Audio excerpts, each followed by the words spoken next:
सामने आप स्क्रीन पर देख रहे हैं, लिखा हुआ है ड्रिप इरिगेशन सिस्टम। जी हाँ, बिल्कुल आप सही देख रहे हैं।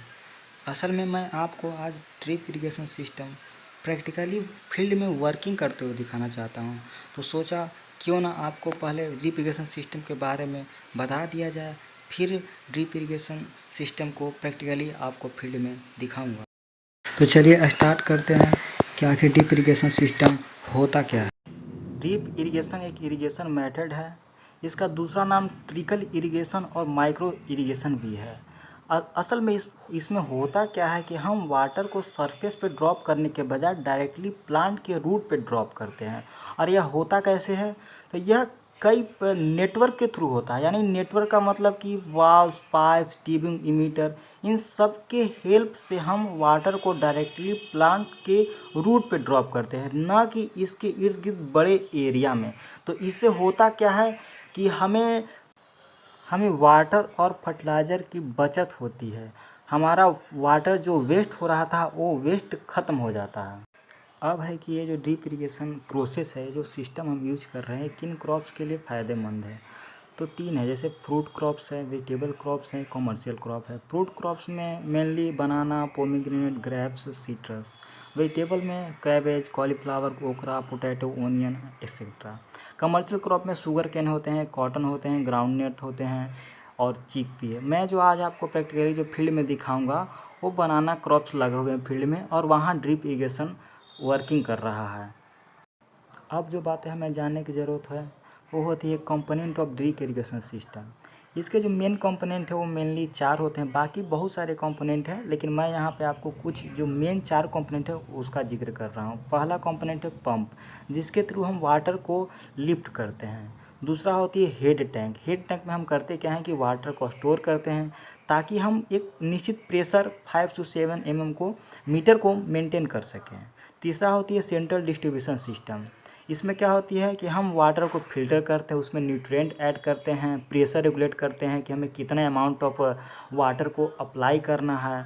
और जो चौथा कंपोनेंट है, मेन कंपोनेंट, यानी मेन एंड सब्सिडरी लाइंस, जो कि पॉलीथीन, पीवीसी वगैरह से बनी हुई होती है। क्योंकि मेनली आजकल तो हम पीवीसी का पाइप ही देखते हैं जो फील्डों में लगाई जाती है। इसकी डायमीटर पे भी खास ध्यान रखा जाता है कि इसकी डायमीटर हमारा वेरी करना चाहिए 20 से 40 mm।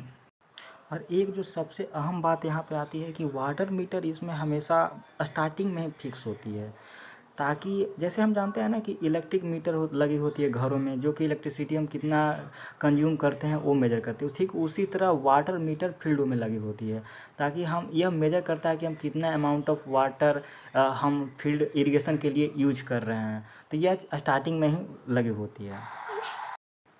यहाँ पर एक छोटे लेआउट की हेल्प से आपको दिखाने का कोशिश किया गया है कि कैसे ड्रिप इरिगेशन सिस्टम वर्क करती है। जो पहला काम होता है कि हम वाटर को पंप करते हैं। यहाँ पे तो वेल के थ्रू दिखाया गया है। मेनली अब गांव या शहरों में वेल ख़त्म ही हो चुकी है, तो हम डायरेक्टली ग्राउंड से पंप करते हैं। फिर उस वाटर को सैंड सेपरेटर की हेल्प से हम सैंड को वाटर से रिमूव करते हैं। स्क्रीन फिल्टरिंग होती है।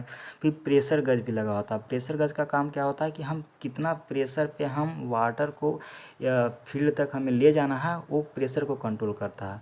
अब इस वाटर को हम मेन लाइन या सब मेन लाइन के थ्रू डिस्ट्रीब्यूट करते हैं आपके हर प्लांट के रूट तक, यानी कि मेन लाइन से सब मेन लाइन और सब मेन लाइन से लेटरल तक। लेटरल की हेल्प से हम वाटर को प्लांट के हर रूट तक पहुंचाते हैं। अब जो बातें जानने की ज़रूरत है वो है एडवांटेजेस ऑफ दिस सिस्टम। आखिर हम ये जो इरिगेशन सिस्टम यूज कर रहे हैं, आखिर इसके फ़ायदे क्या हैं। कुछ बातें जो मैंने नोट किए हैं वो मैं आपको बता रहा हूँ। पहला जो है वो less requirement of irrigation water, यानी कि हमें इरिगेट करने के लिए, फील्ड को इरिगेट करने के लिए कम वाटर की ज़रूरत होती है। दूसरा है water supply at optimum level, यानी हमें जितनी वाटर की रिक्वायरमेंट होती है हम उतना ही वाटर को हम फील्ड में सप्लाई करते हैं। तीसरा हाई यील्ड, यानी कि कम वाटर की हेल्प से हम ज़्यादा एरिया को इरिगेट कर रहे हैं। आप ऐसे समझ सकते हैं हाई यील्डिंग को। फोर्थ है रिड्यूस्ड लेबर कॉस्ट, क्योंकि हम जानते हैं कि पाइप हर जगह इंस्टॉल्ड है, मेन लाइन सब मेन लाइन के थ्रू, और वो आपका रूट के तक जा रहा है। तो बस हम पंप के थ्रू, पंप ऑपरेट कर, जैसे ही पंप स्टार्ट करते हैं वो ऑटोमेटिकली सारे रूट तक चला जाता है, तो हमें लेबर की ज़्यादा ज़रूरत होती नहीं है। जो फिफ्थ है वो है नो सॉइल इरोजन। इस मेथड में मिट्टी की कटाई बिल्कुल नहीं होती है, क्योंकि आपने देखा होगा कि दूसरे इरिगेशन में जैसे स्प्रिंकल इरिगेशन में होती क्या थी, हम वाटर को स्प्रिंकल करते थे तो उससे हमारा सॉइल इरोजन होता था, लेकिन इसमें इरोजन के चांसेस है ही नहीं, क्योंकि हम वाटर को डायरेक्टली प्लांट के रूट तो ड्रॉप कर रहे हैं। सिक्स्थ पॉइंट है वो है सूटेबल फॉर एनी टोपोग्राफी, यानी इसमें कोई रिस्ट्रिक्शन नहीं है कि हम इसे किस टोपोग्राफी के लिए, ये हिल एरिया है या फिर आपका फ्लैट एरिया है, ऐसा इसे कोई रिस्ट्रिक्शन नहीं है। अब इन सब चीज़ों को पूरी तरह डिस्क्राइब करने के बाद जो हमारा फाइनल काम था कि आपको दिखा दिया जाए कि फील्ड में ड्रिप इरिगेशन सिस्टम कैसे वर्क करता है, तो चलिए आपको ले चलते हैं फील्ड में जहाँ पे हम हमारा ड्रिप इरिगेशन सिस्टम वर्क कर रहा है।